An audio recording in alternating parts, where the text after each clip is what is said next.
कांग्रेस किन मुद्दों को किन मुद्दों को लेकर चुनाव प्रचार में जाएगी, हमारी रणनीति क्या रहेगी और हमारे कांग्रेस का एक एक कार्यकर्ता कैसे चार्ज होगा, इसकी रणनीति बनाएगी। राजनांदगांव जहाँ से मुख्यमंत्री रमन सिंह पूर्व मुख्यमंत्री आते हैं, वहाँ पर 5 सीट कांग्रेस जीत के आती है। तो इन रुझानों को देखकर, इन चीज़ों को देखकर कहीं ना कहीं लगता है कि भारतीय जनता पार्टी ने कुछ ना कुछ छेड़छाड़ की है। छत्तीसगढ़ की बात करें तो छत्तीसगढ़ में कांग्रेस को 68 सीट मिली थी, भारतीय जनता पार्टी को 14 सीट मिली थी। अगर छचका नहीं होती तो भारतीय जनता पार्टी को 3 सीट मिलती, क्योंकि जो उसकी 11 सीटें थी वो छचका के वोट काटने से कारण कांग्रेस हार गई, नहीं तो भारतीय जनता पार्टी 3-4 में सिमट के रहे। उस स्क्रिप्ट पे काम करते हैं, उन बूथों पर काम करते हैं कि जिन बूथों पर भारतीय जनता पार्टी, ऐसा नहीं है कि कांग्रेस से जीतने वाले बूथों पर भारतीय जनता पार्टी जीत जाए, तो वो particular booth R&D research and development के साथ काम करते हैं। और इसलिए मैं कह रहा हूँ कि इसमें एक बार फिर से, चाहे वो सुप्रीम कोर्ट हो, चाहे चुनाव आयोग हो, फिर से इसको पुनर्विचार करना चाहिए। विधानसभा चुनाव में मिली हार के बाद अब कांग्रेस एक बार फिर से नए सिरे से खड़े होने की तैयारी में है। सामने लोकसभा चुनाव भी है, लिहाजा कांग्रेस का फोकस है लोकसभा चुनाव पर। इसके लिए कांग्रेस अब नए सिरे से फिर से तैयार हो रही है। अटल जी हमारे साथ हैं, कोटा विधायक। अटल जी, किस तरह से अब कांग्रेस की तैयारी है, क्योंकि जिस तरह से कांग्रेस को हार मिला है प्रदेश में, ऐसे में लोकसभा चुनाव एक बड़ी चुनौती कांग्रेस के लिए। देखिए, अखिल भारतीय कांग्रेस कमेटी के हमारे राष्ट्रीय अध्यक्ष और शीर्षस्थ नेताओं ने कांग्रेस का 139वां स्थापना दिवस, कांग्रेस को आज 139 साल हो गए, इसको 1885 में कांग्रेस की स्थापना हुई थी। इस स्थापना दिवस को बहुत बृहद पैमाने पर मनाने का निर्णय लिया है, जो कि भारत के हृदय स्थल नागपुर पर बहुत विशाल रैली का आयोजन हुआ। उसके पहले कांग्रेस ने एक क्राउड फंडिंग की है कि डोनेशन फॉर देश, जितने भी कांग्रेस के कार्यकर्ता हैं वो क्योंकि 138वां स्थापना दिवस खत्म हुआ तो 138 रुपये कांग्रेस के आम कार्यकर्ता देंगे। जो कांग्रेस के पदाधिकारी हैं, बड़े पदाधिकारी हैं, वो 1380 रुपये देंगे। जो कांग्रेस के विधायक, पूर्व सांसद रहे हैं, वो 13,800 रुपये देंगे। और इसके ऊपर की जो भी फंडिंग है, जो कांग्रेस के शीर्षस्थ नेता हैं वो कांग्रेस को फंड करेंगे। इससे एक बड़ा फंड तैयार होगा, जिससे आगामी में लोकतंत्र को बचाने के लिए, संविधान को बचाने के लिए लड़ाई लड़ी जाएगी। और हमारा जो नागपुर का विशाल रैली है, उसका पर्पस ये है कि आने वाले 2024 के लोकसभा चुनाव में कांग्रेस किन मुद्दों को, किन मुद्दों को लेकर चुनाव प्रचार में जाएगी, हमारी रणनीति क्या रहेगी और हमारे कांग्रेस का एक एक कार्यकर्ता कैसे चार्ज होगा, इसकी रणनीति बनाई जाएगी। लेकिन अटल जी, एक सवाल तो ये भी खड़े होता है कि प्रदेश में आपकी सरकार थी, लेकिन अभी आप विपक्ष में आ गए हैं। ऐसे में भाजपा की जो रणनीति रही है, उसको कैसे कांग्रेस फेस करेगी, कैसे भेदेगी, वो भी खासतौर पर बात करें छत्तीसगढ़ में। देखिए, मैं 90 सीटों पर, कांग्रेस 35 सीटों पर चुनाव जीती है, भारतीय जनता पार्टी 54 सीटों पर चुनाव जीत के आई है। बहुत ज़्यादा फर्क नहीं है, 10 सीटों का फ़र्क है। ऐसी बहुत सारी सीटें हैं, कोई हम 16 वोटों से हारे हैं, कोई 1200 वोट से हारे, कोई 250 वोट से हारे। तो कहीं ना कहीं जनता हमारे साथ थी। कई जिलों की जनता, जांजगीर पूरा जिला कांग्रेस का समर्थन किया, रायगढ़ जिले में 1 सीट छोड़कर कांग्रेस का समर्थन हुआ। राजनांदगांव जहाँ से मुख्यमंत्री रमन सिंह पूर्व मुख्यमंत्री आते हैं, वहाँ पर 5 सीट कांग्रेस जीत के आती है। तो इन रुझानों को देखकर, इन चीज़ों को देखकर कहीं ना कहीं लगता है कि भारतीय जनता पार्टी ने कुछ ना कुछ छेड़छाड़ की है। और मेरा अपना खुद का व्यक्तिगत मानना है, चुनाव जीतने के बाद भी, कि कोटा विधानसभा क्षेत्र में भारतीय जनता पार्टी 20,000 वोट ज़्यादा नहीं पा सकती थी।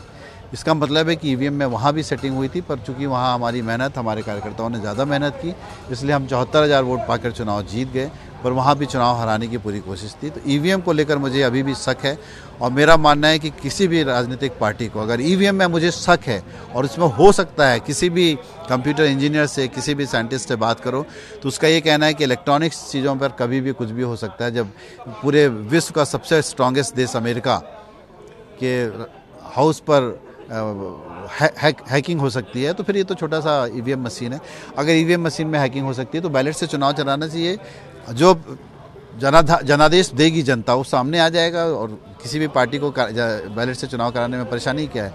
तो मेरा मानना है कि देश में चुनाव बैलेट से होना चाहिए, ताकि कोई शक सुबह की गुंजाइश ना रहे, राजनीतिक पार्टियां मेहनत कर सकें, इस तरीके के चुनाव को मैनेज नहीं किया जा सके, ये हम सबकी मांग है। लेकिन भाजपा यही कहती है कि जब आप चुनाव हार जाते हैं तब आप EVM पे सवाल खड़े करते हैं। पिछले बार आपकी सरकार थी, मेजोरिटी आप लोगों की मिली, बम्पर वोट आप लोगों को मिले, तब आप लोगों ने इसका जिक्र नहीं किया। देखिए, पिछला चुनाव भारतीय जनता पार्टी तीनों राज्यों में लगभग 15 साल 3 टर्म से थी। इनकम्बेंसी इतनी बढ़ चुकी थी कि आम जनता की रिपोर्ट, आम जनता का सर्वे कह रहा था कि भारतीय जनता पार्टी नेस्तनाबूद हो जाएगी। छत्तीसगढ़ की बात करें तो छत्तीसगढ़ में कांग्रेस को 68 सीट मिली थी, भारतीय जनता पार्टी को 14 सीट मिली थी।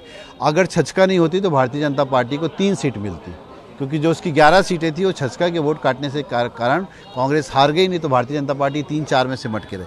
उस जनादेश का एहसास भारतीय जनता पार्टी के शीर्षक तो था, इसलिए उन्होंने यहाँ ईवीएम पे कोई छिड़कानी नहीं की और हर जगह छिड़कानी नहीं करते हैं। जब इनको जहाँ ज़रूरत होती है, जहाँ मैसेज देना होता है, वहाँ छिड़कानी करते हैं।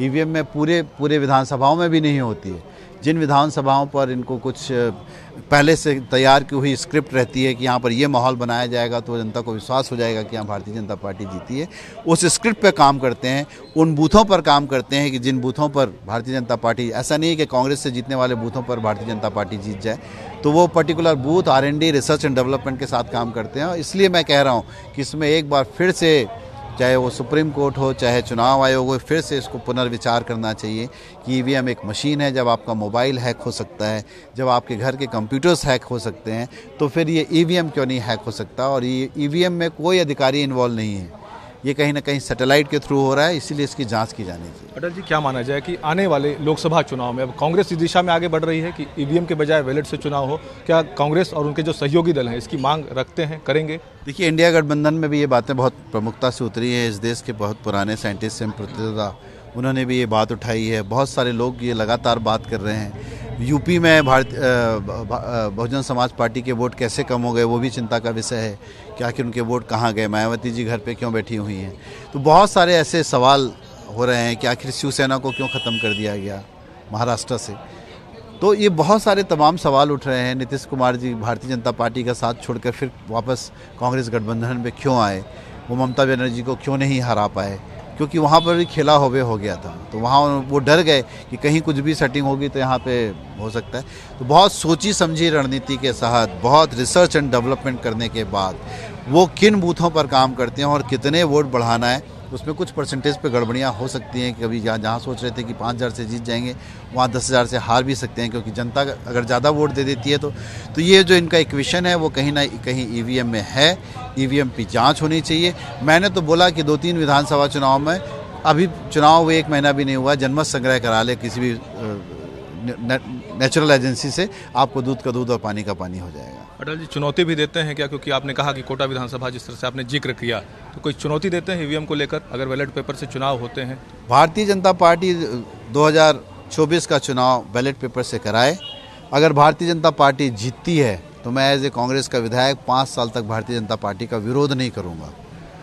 पर मैं चाहता हूं कि लोकतंत्र बचा रहे, देश का संविधान बचा रहे, देश में जो तानाशाह लोग आकर शासन कर रहे हैं वो उसका दूध का दूध और पानी का पानी। एक बार बैलेट पेपर से चुनाव करा लीजिए भारतीय जनता पार्टी, हमको विश्वास हो जाएगा कि इनका जनाधार है और ये जनाधार से चुनाव जीतते हैं। धन्यवाद। तो ये थे अटल श्रीवास्तव, जिन्होंने एक बड़ी चुनौती भी दी है और उनका साफ तौर पर कहना है कि जिस तरह से भाजपा यहाँ पर चुनाव जीत कर आई है, कहीं ना कहीं ईवीएम की इसमें बड़ी गड़बड़ी है। उन्होंने चुनौती दी है कि अगर बैलेट पेपर से चुनाव होते हैं और उसके बाद अगर भाजपा जीतती है तो वो 5 साल तक अपने विधायकी के दौरान भाजपा का विरोध करना बंद कर देंगे। कैमरा सतीश मिश्रा के साथ जितेंद्र थवाइट, IBC 24, बिलासपुर।